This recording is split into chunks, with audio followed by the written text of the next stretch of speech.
एक समय की बात है, महाराज चंद्रगुप्त का दरबार लगा हुआ था। सभी सभासद अपनी अपनी जगह पर विराजमान थे। महामंत्री चाणक्य दरबार की कार्यवाही कर रहे थे। महाराजा चंद्रगुप्त को खिलौनों का बहुत शौक था। उन्हें हर रोज एक नया खिलौना चाहिए था।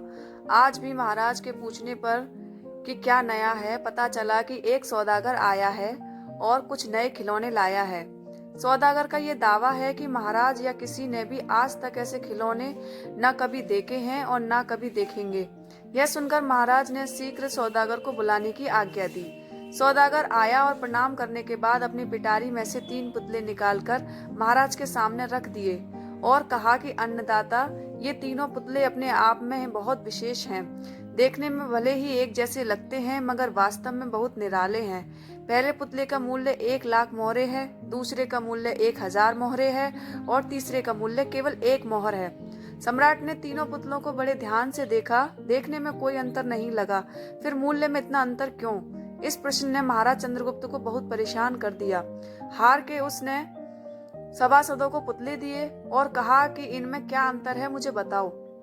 सभासदों ने तीनों पुतलों को घुमा फिराकर सब तरफ से देखा, मगर किसी को भी इस गुत्थी को सुलझाने का कोई जवाब नहीं मिला।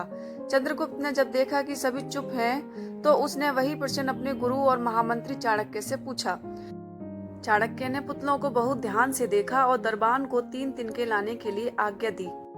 तिनके आने पर चाणक्य ने पहले पुतले के कान में तिनका डाला। सबने देखा कि तिनका सीधा पेट में चला गया। थोड़ी देर बाद पुतले के होठ हिले और फिर बंद हो गए। अब चाणक्य ने अगला तिनका दूसरे पुतले के कान में डाला। इस बार सबने देखा कि तिनका दूसरे कान से बाहर आ गया और पुतला ज्यों का त्यों रहा। यह देखकर सभी की उत्सुकता बढ़ती जा रही थी कि आगे क्या होने वाला है। अब चाणक्य ने तीसरा तिनका पुतले के कान में डाला। सबने देखा कि तिनका पुतले के मुंह से बाहर आ गया और पुतले का मुंह एकदम खुल गया। पुतला बराबर हिल रहा है, जैसे कुछ कहना चाहता हो।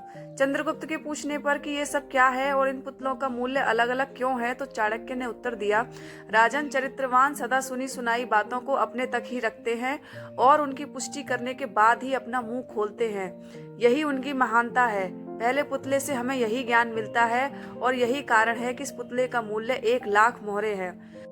कुछ लोग सदा अपने में ही मग्न रहते हैं, हर बात को अनसुना कर देते हैं। उन्हें अपनी वाह की कोई इच्छा नहीं होती। ऐसे लोग कभी किसी को हानि नहीं पहुंचाते।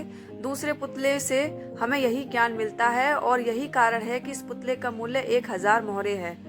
कुछ लोग कान के कच्चे और पेट के हल्के होते हैं। कोई भी बात सुनी नहीं कि सारी दुनिया में शोर मचा दिया।